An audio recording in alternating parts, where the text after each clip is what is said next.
So, overview of programming languages. So, before going to this topic, let us know why we are recording this video. So, it's mainly meant to know about the Python programming language. So, before going in detail about Python programming language, let us know what is meant by a program and what are all the different types of programming languages we have. So computer program is nothing but a set of instructions which we will be giving to a computer to perform a specific task. A task is nothing but any action or any computation. So to perform that particular computation or any task, we are using a computer, and for giving some instructions to a computer, we are writing the program. Computer programs are commonly known as software. So which is nothing but a set of instructions that is meant for doing a task or for performing a task, right? So instructions in a program tell the computer what to do, and these instructions can be written in three types of programming languages. So a computer can understand the programming languages if we give the instructions in three types, right? So what are all these three languages that a computer can understand is, first one is machine level language. So here all the instructions will be given in terms of zeros and ones. So 0 and 1. So as a computer can understand only the bits, so this particular language will be given or will be written in terms of zeros and ones, which we call it as what? Machine language. So as this language is easily understandable by the computer, which is a machine, we are calling it as a machine language. So this here any instruction is written in binary form. So binary form is nothing but 0 or 1, right? So example here, whenever we take, so here there are some series of numbers like 0 0 1 1, next 1 0 0 1 0 1 0. So these are some instructions that are written in zeros and ones format. So here whenever we want to convert this particular binary into the decimal format or into a normal integer format, this will be represented as 0 1 0 0 1 1 will be having some value, and 1 0 0 is having some value, right? So here this particular binary value in terms of the decimal format, we can represent it as 2 power of 0, 2 power of 1, 2 square and 2 cube.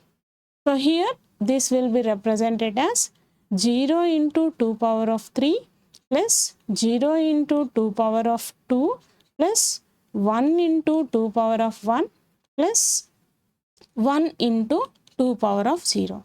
So 0 plus 1 into 2, that means 2 plus 1 into 2 power of 0 is 1. So this value is 3.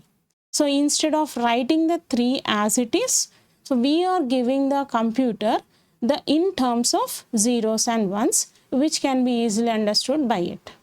So internally, if you give the 3 value also, the internally computer will convert it into this binary format, and it comes to know that user has given the input as 3 or user has given the instruction as 3, right? So this is the easy language that is understandable by the computer.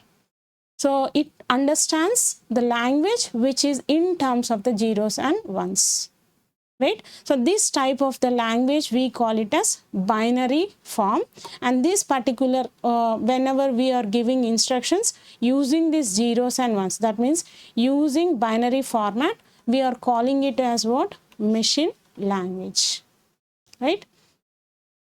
Next language is assembly language. So assembly language is like, so if at all you want to write a program, or if you want to give the instruction to a computer in terms of a zeros and ones, so it is easy for a computer to understand, but it is difficult for you to give the instructions in terms of a zeros and ones. Every time you have to convert the normal language into binary format, and then you have to give it to the computer. So it will be a time consuming process, and it will be difficult for you to write the instructions in a binary format. So that is why we are moving to the middle level language that will be somewhat comfortable to the computer as well as somewhat comfortable to the user. And that language we call it as what? Assembly language. So here it is difficult to read, write, communicate or change the program written in machine language for a user or for a human. So we are going for the next level language called as a assembly language. So here in assembly language, so we will be using some mnemonic codes. That means there will be some set of code for each and every operation. Say I want to perform some addition of two numbers, right? So for addition of two numbers, there is an instruction add. For subtraction, there will be SUB. And for multiplication, MUL. So these are some of the instructions that will be used in order to perform or in order to generate a program using assembly language. Here, this language will be used by the assembler. That means which will, whenever you give the instructions in English format, so that will be converted into a binary format so before conversion to the binary format, it will be changed to a language called as assembly language in between. So in between machine language and in between high level language, there is a language called as what? Assembly level language. So machine language, high level language, in between there is a assembly level language. So high level language. So this is a language which is mainly written in terms of or using the English language.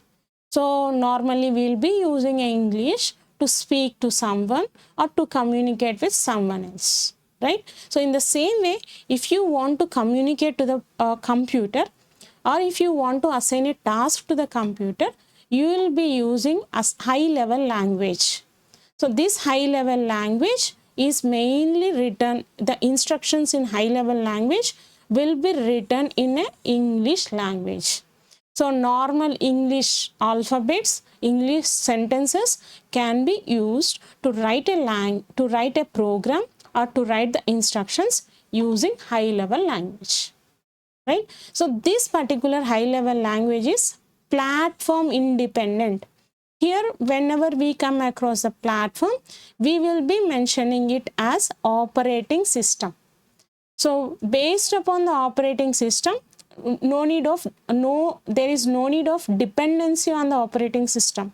Either you can write a program in Windows or in Unix or Linux or Ubuntu or iOS. Whatever the operating system you want, you can create a program and that program can run anywhere in different machines. Say if at all I have written a program on Windows, the same program without any modification can be implemented in a Ubuntu or in iOS. Whatever the platform you want, you can implement that particular program, right? So instructions written in high level language, what we call it as what? Statements. Like in English, whatever the statements we mention, like a set of the words form a statement. In the same way here also, each and every instruction that is written in a program will be considered as what? Statement, right? So example is like, so calculate the square of a number. So this can be written in a high level language, normal. So if you want to calculate the square, what you can do? So multiply the same number 2 times. Right? So like I am using number into number. As it is mentioned, square of a number.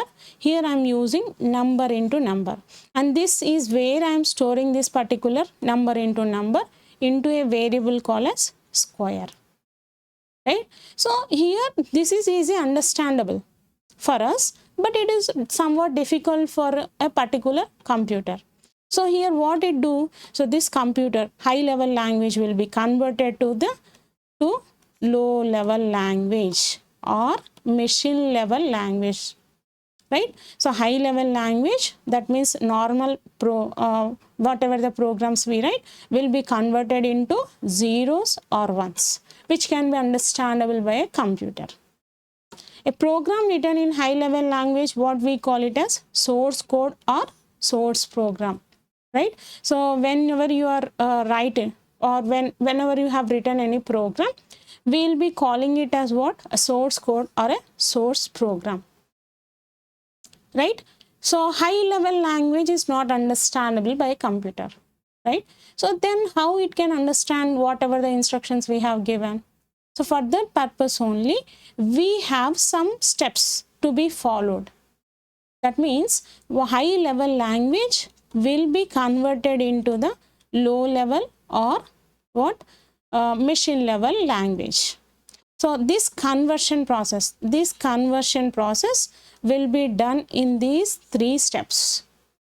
In the step 1, interpreter or a compiler is used to translate the program, right? So interpreter or compiler is nothing but which are the software programs written in C, which will help for conversion. So conversion is also done either line by line or all at a time. So this line by line processing will be done by interpreter, and this all at a time conversion will be done by compiler, right? So after the conversion, that means after the translation of a program, what it do? Linker is used to combine the object code and the code stored in the libraries. That means here the code in zeros and ones will be linked with the libraries. So libraries like you might be using the stdio.h, which is a library in the C. So how this particular scanf, printf statements are linked with the stdio.h? In the same way, the object code will be linked to the libraries. And then what the final step is? So some machine level language code will be generated and that will be executed. So after the execution, this will be understood by the computer, and then after understanding, it will display output understandable by the user or by human, right? This is how the levels. So first the source code, that means your program. This is high level program. Next that will be given to the compiler, or somewhere it will be given to the interpreter. Next after that it will be linking process will be done. Here libraries will be used, and then the execution process will be done.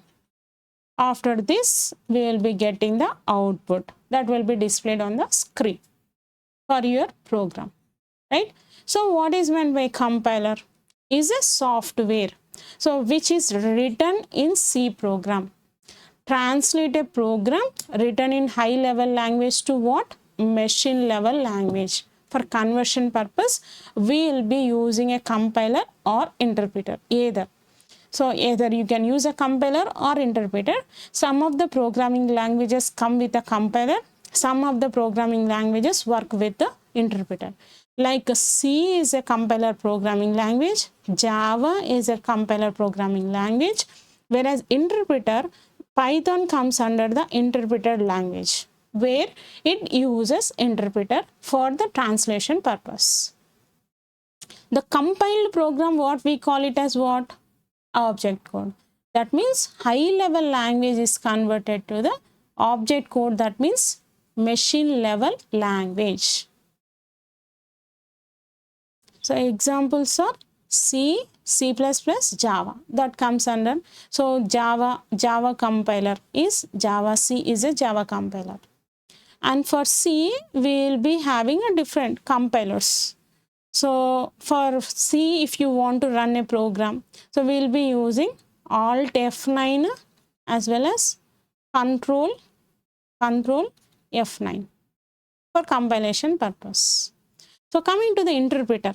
So compiler, what it do is the total program will be taken and it will convert at a time to the high level language to the machine level language. Whereas this, it will take the machine level, high level language line by line, and then it will convert it into line by line. High level language line by line will be considered, and line by line conversion to the machine language will be done by the interpreter. So while the compiler converts the whole source code into equivalent object code, interpreter reads the source code line by line and converts it into the object code. So here Python is an example for the interpreter, and C, C++, Java comes under the compiler languages. So both compiler and interpreters are the softwares that are written in C programming language only. So coming to the linker. So here I have a source program. and I want an output for it. So if you have written a source program, say for example, addition of two numbers, say A and B are my two numbers, I want to perform the addition, A plus B. So if you want to perform this plus operation, there is a possibility of getting the functionality of this plus. So what is the main purpose of plus? So why it is being used? So that purpose will be identified by the linker. It will link the libraries needed. So libraries needed for performing the plus operation. Say if you want to perform like absolute value of a specific number. So these absolute function will be available in math library. And if you have written a program for finding the absolute values, so what your linker do is, it will check all the libraries available and it will check what is needed for this absolute function. So either math is needed or fmath is needed or some other libraries are needed, it will check.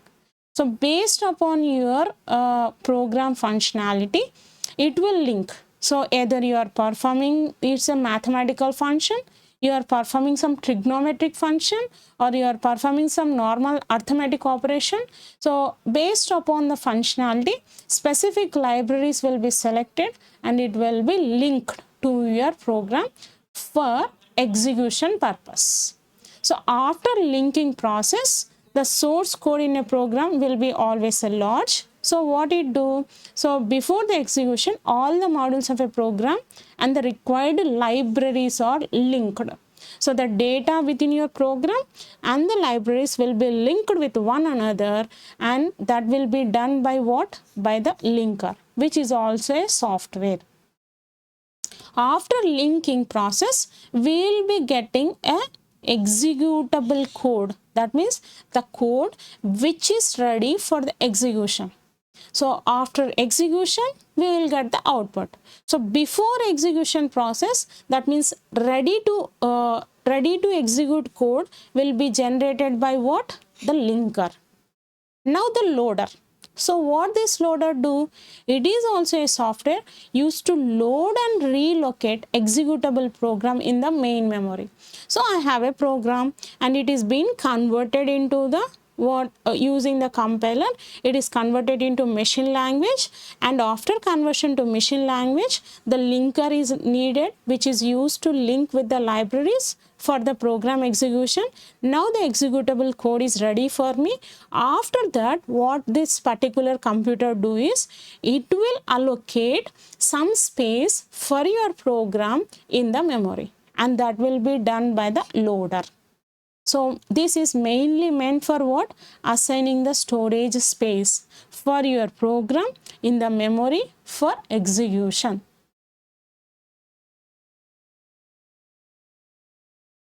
Right? So thank you.